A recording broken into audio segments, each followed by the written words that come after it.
This podcast is about introducing our fans to the animals, plants, and other products that we work with at Josh's Frogs. It's an opportunity to paint a picture of our hobby that is refreshing. We want you guys to be successful with the animals that you're keeping, and we want our hobby to grow ethically and sustainably into the future. Hello and welcome to the Josh's Frogs podcast. Today I have Brandon with me to do his second episode. We're going to talk about terrarium design. But before we do that, just wanted to let you guys know that the Josh's Frogs podcast is brought to you by Josh's Frogs.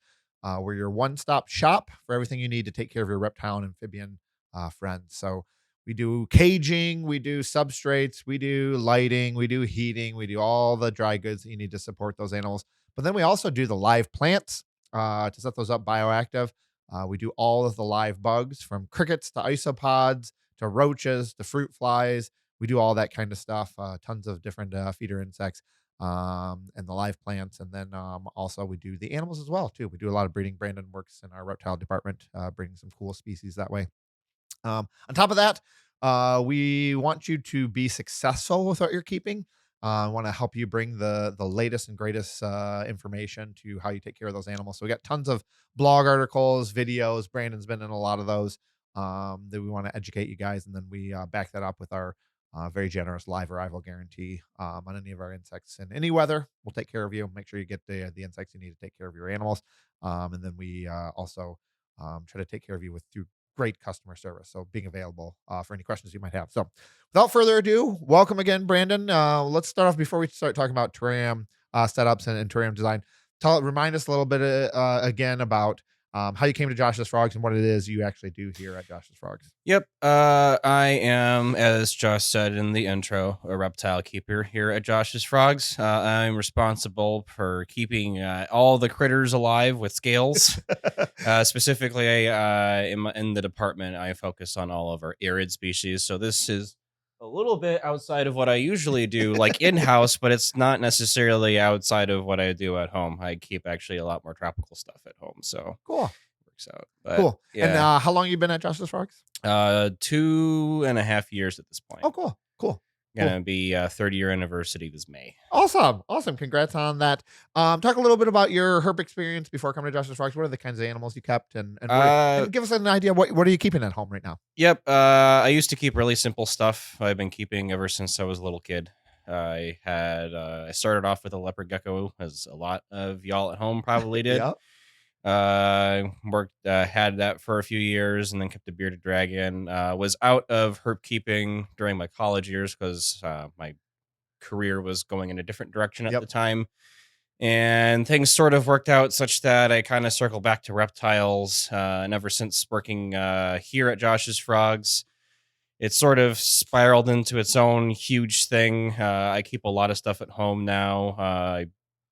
I work with Meraki blue tongue skinks. I've got a huge enclosure for my blue tree monitor that I'm hopefully trying to get paired soon. So, and when you say huge, I don't think people understand how huge this is. So can you give us how big is this enclosure? It's 8 by 4 by 6.5 feet. So it is a small room. Yeah, basically a wardrobe. That's really cool. Brandon's a good follow on social media, so get to check out pictures of that. So cool. All right, we're going to talk about terrarium setup, terrarium design, like at a high level. Give us maybe even some of the theory behind it, but like, what are the things that we should keep in mind when we're setting up? Yeah, so it can be really intimidating when you first get home. Like any one kit, kits are super popular now. Everyone's getting into trying to put them together and sell them. It can be kind of intimidating when you first get it home and you've got a glass box that's got, a couple bags of dirt and just a bunch of sticks. It doesn't necessarily give much direction as to how you're supposed to be utilizing this kind of stuff. So I've been seeing a lot online. It's not any one person's fault either, because, we don't really typically talk like in depth about how to utilize a lot of this material in a way that's like really beneficial for the animals. I put together a kit and I see what I see at work, and then you get it at home and it's like it's a pile of wood. So that's kind of what I wanted to do today, was to really kind of sit down and, I mean, not necessarily, it's not like a set in stone, like step one, step two, step three. It's Yep. very much like species driven, research driven process. But just kind of, bounce off this tank that I got back here a little bit, and Yeah. kind of talk about this tank that I've got with us today. Is a one of our work setups. For It's got a pair of peacock day geckos in it. Wait, can I stop you right there, Brandon? So, like at work, we are keeping breeders and setups like that. Yep. Yeah. Yeah, and this is also kind of why I wanted to go off of one of our work setups, because when you probably think of terrarium design, you're probably thinking of, like, those really super fancy, like, I spent like 2 weeks working on a false background and a water feature and all this kind of stuff. And I just wanted to demonstrate today that you don't have to be like a master carpenter in order to put together a really nice looking enclosure. Uh, Geo downstairs, who built this tank, I mean, pretty much just working with some sticks, some plants, and some substrate, was able to put something together that has been super beneficial for these animals. Like, ever since getting them in this upgrade, they've been like super healthy and colorful, and they've Mhm. started producing more eggs for us. Yeah. So there's definite benefits towards putting time and effort into really focusing on curating an environment towards the species that you're actually keeping. So And I think that's a real key, because I think a lot of times we get all this stuff and we're thinking in our minds like, how will it look when I set it up, and how do I make it look the best when I'm setting it up? But like keeping in your mind, there are other factors besides how it looks, but you can even set it up with all of those factors in mind, and it looks like something like that looks really cool mhm. as well too. So talk a little bit about what are some of those other things you need to keep in mind while you're setting it up. Like talk us through some of those. Yeah. So, I mean, first and foremost, like, what species are you keeping, right? Like, this is for day geckos. And I mean, you'll see stuff in here, like, they've basically got this little network of wood up top here, where we usually, it's got like the lighting setups, all the lighting's downstairs. It's usually got like lights set up and stuff so that they can sit up there and bask, because that's what day geckos really like to do. Is they really like to be up high in a tree canopy and find those little pockets through the tree canopy, and Yep. just sit out there and bask in the sun all day. I mean, that's what they are named after, is being day geckos. Yep. So that's why you'll see that with this and a lot of other day gecko setups, is because we're really trying to allow them to engage in that natural behavior. And I think that's one of the main things that you can, if there is any one like small set of rules that you can follow when Yeah. you're starting to figure out, what to do with your bundle of wood at home, is driving your decision making on terrarium construction based off of the trying to encourage as much natural behavior Yep. out of your species as you can. So, like I said, for these guys, that involves a lot of up high basking perches and that kind of stuff, to allow them to really sit up there and bask and soak in all that sun. Um, and you don't necessarily need to, like I said, do like super fancy backgrounds and stuff. Like, a lot of this stuff is mounted, like you can see kind of in this back corner here. A lot of this stuff is mounted with just really simple suction cups and Yep. whatnot, which is a solution that you can engage with a day gecko, where they're super light bodied animals. But if I'm trying to, per se, go home and set up my blue tree monitor setup, I don't think trying to mount a branch with a suction cup is going to be very Yep. successful. Yep. So, of course, you have to select materials and construction methods that properly work with the species and the body of the animal Yeah. that you're working with. But like I said, a lot of it just comes from, uh, like I said, trying to encourage as much natural behavior in the animal as possible, because ultimately that's what a tank is Yep. is the device that we're using to best keep them in Yeah. captivity. Can So, you talk a little bit about natural behavior? So, like somebody with experience like you kind of right. understands, okay, they're doing natural stuff. Like somebody who wasn't keeping it, how do I know that it's exhibiting natural behavior? Give me some ideas of what is natural behavior, what is unnatural behavior. Like, how do I know that it's Yep. actually exhibiting So a natural lot of behavior? that derives from terms that we throw at you when you're first getting Yeah. animals, like day geckos, for example. We'll tell you that when you get a day gecko, it's diurnal and it's tropical. Mhm. So that's going to tell you right there, well, what it's going to want to do is be out in the sun during the day.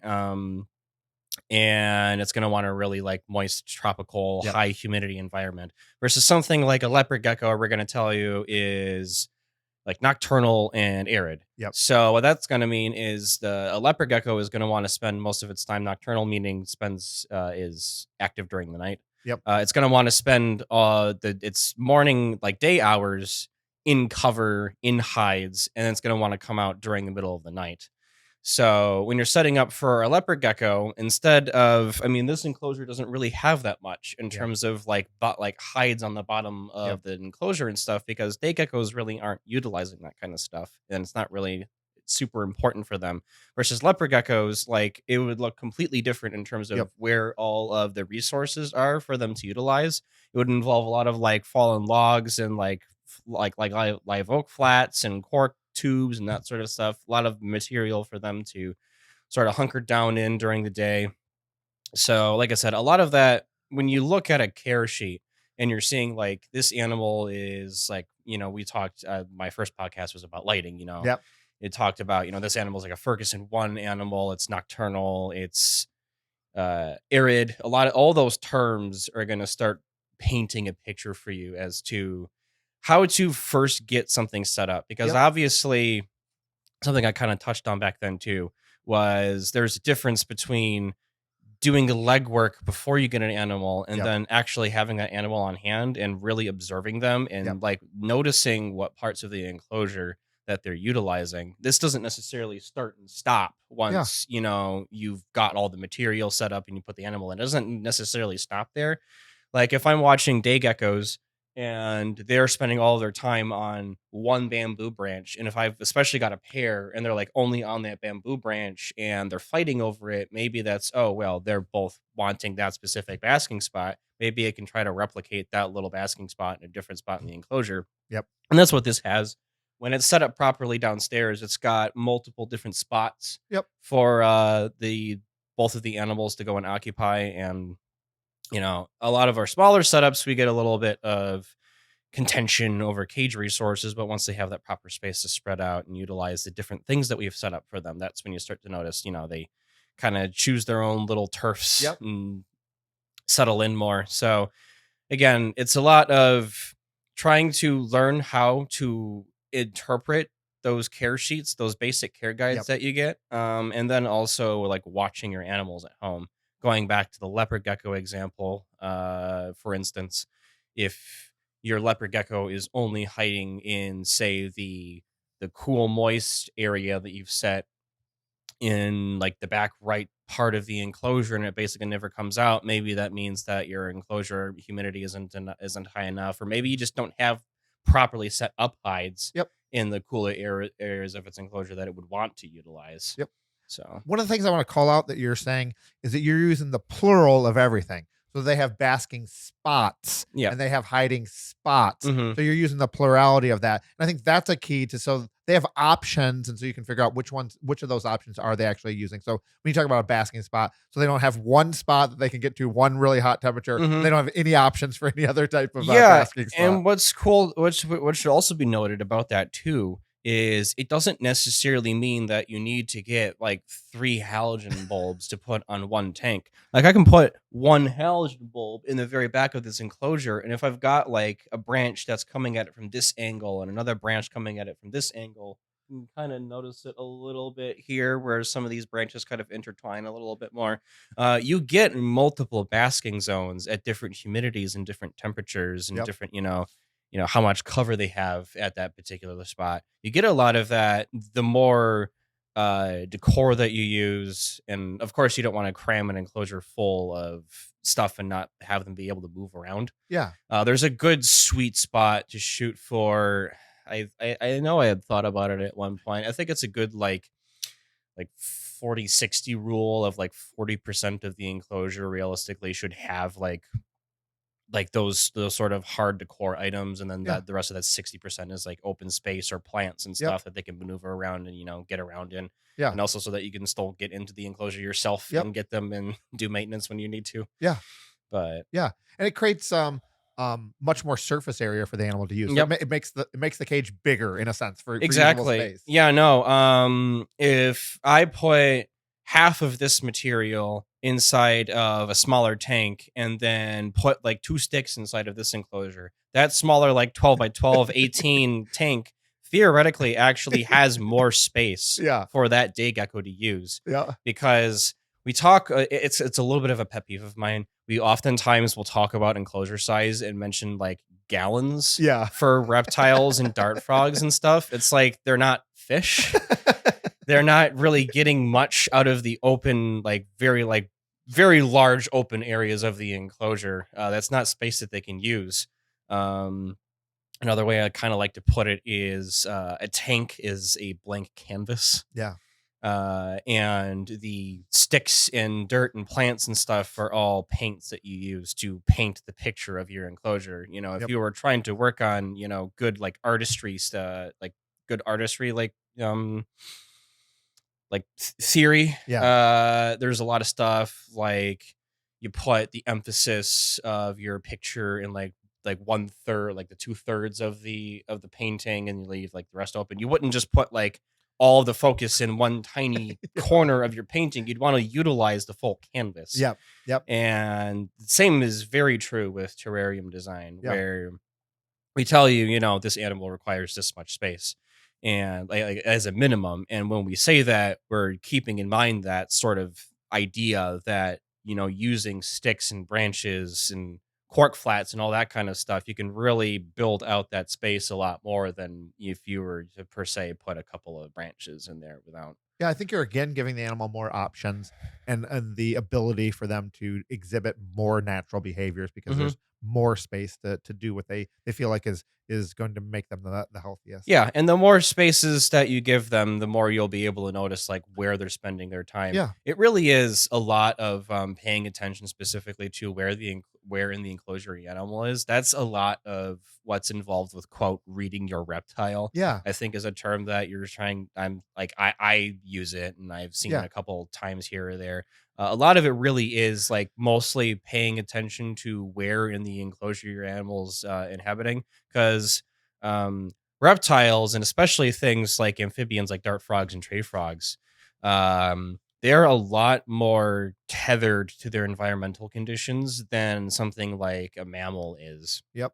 So when a reptile is choosing to sit on the this front bamboo piece, Yep. it's doing that for a reason. It's not, just sitting there because that's where it. I mean, it is what it fancies at that particular time, but it's Yep. fancying it for a reason. Yep. Like I said, with day geckos, we have that up there, and they get to sit in the really intense sunlight because that's why they like to sit up there, is Yep. because they want that really intense sunlight. Versus, again, going back to the leopard gecko example, it's sitting in those holes and crevices and stuff because that's where it feels secure. Yep. Cool. Cool. Now we talked a little bit about basking and the heating. We talked a little bit about hides. Are there other elements of terrarium design that you need to keep in mind? Maybe the substrate or Mhm. burrowing, that kind of stuff as well too.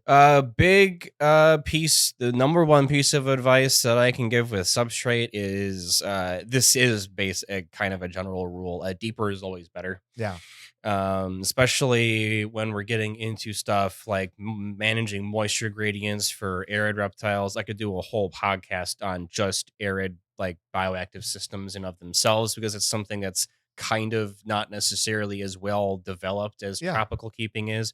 But even this one, like with this super modest substrate layer, you could take it all the way up here and still reap a lot of benefit out Yeah. of it. That deeper substrate, it's going to hold more moisture. It's not going to be like, especially if it's like an arid setup, it's not going to dry out as fast. Those Yep. bottom layers are going to stay moist longer because it's just harder Yep. for moisture to escape.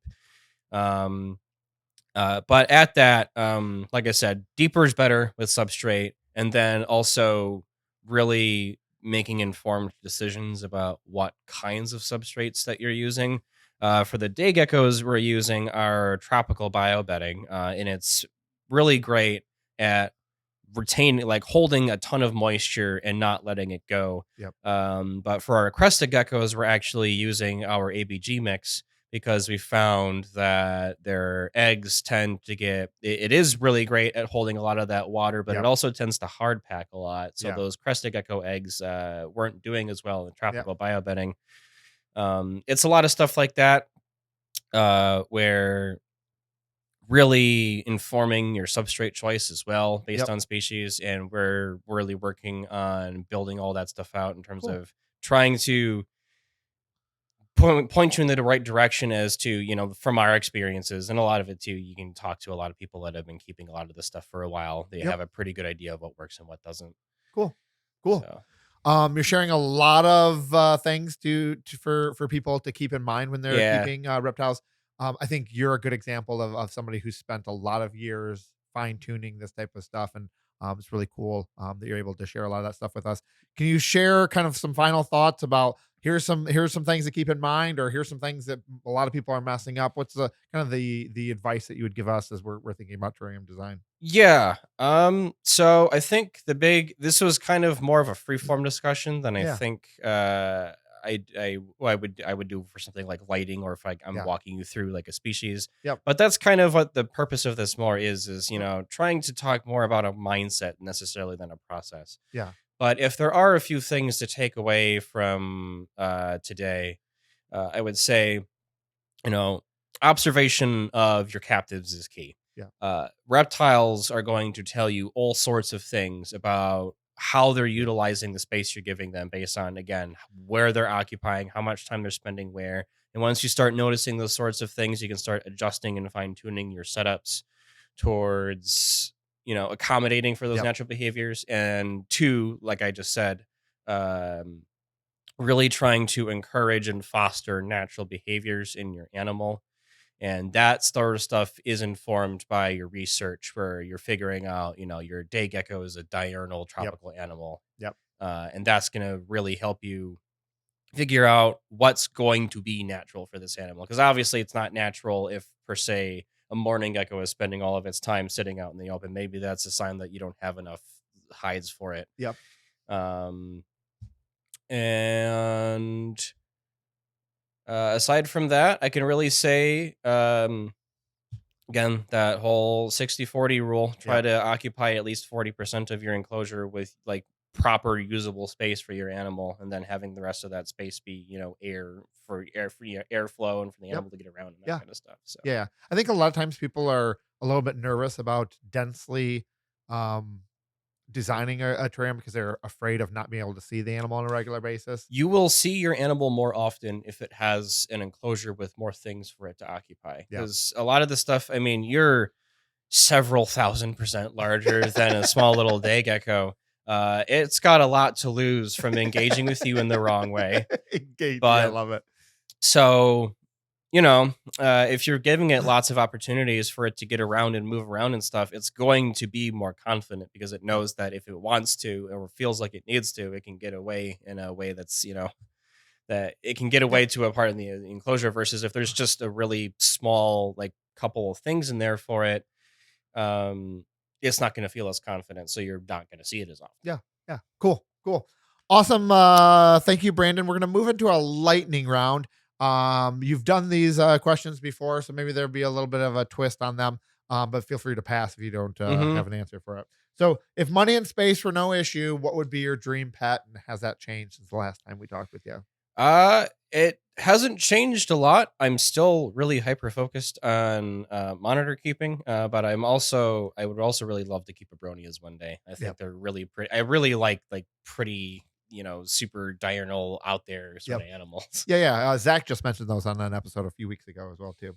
All right. Besides Josh's Frogs, what's another brand that you'd like to give a shout out that's doing really cool stuff in our hobby? Either a product or a breeder of animals. Who would you like to say, hey, they're doing a really good job?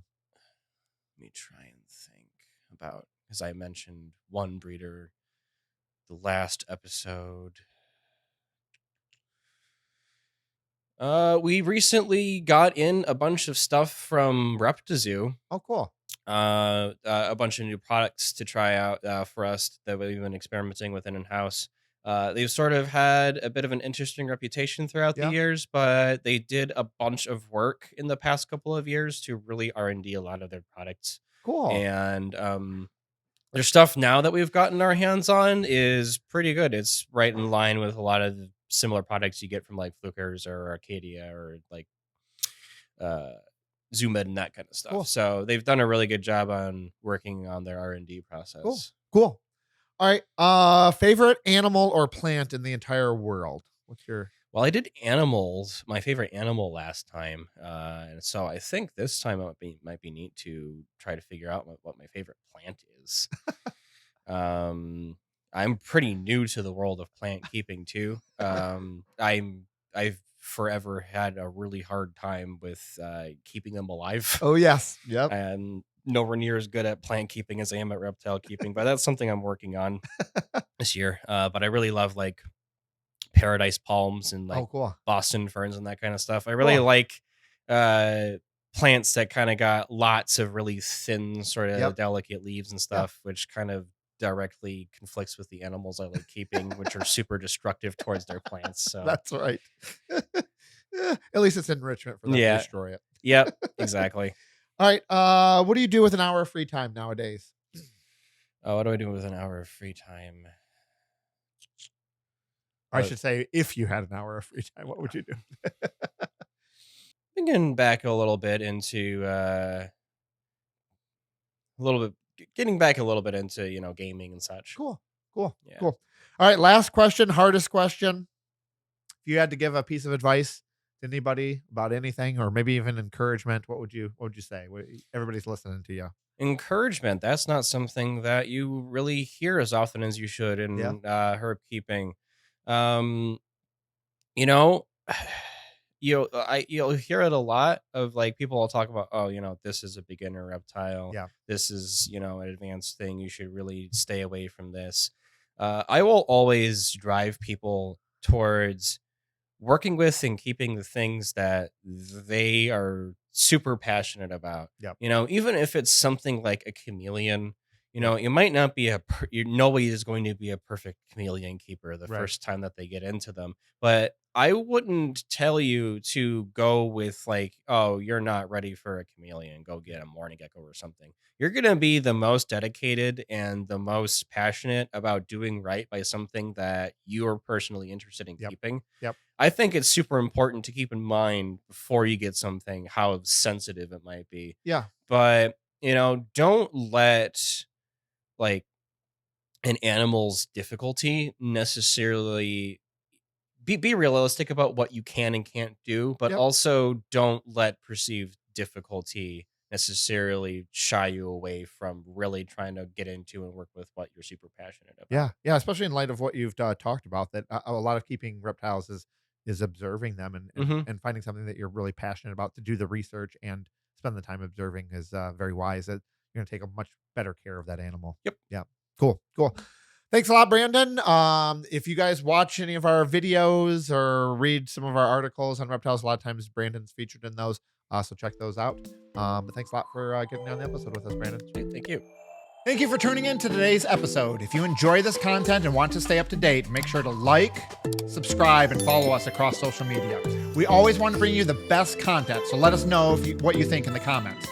And for all your reptile and amphibian needs, be sure to check us out at joshsfrogs.com. We have an amazing selection.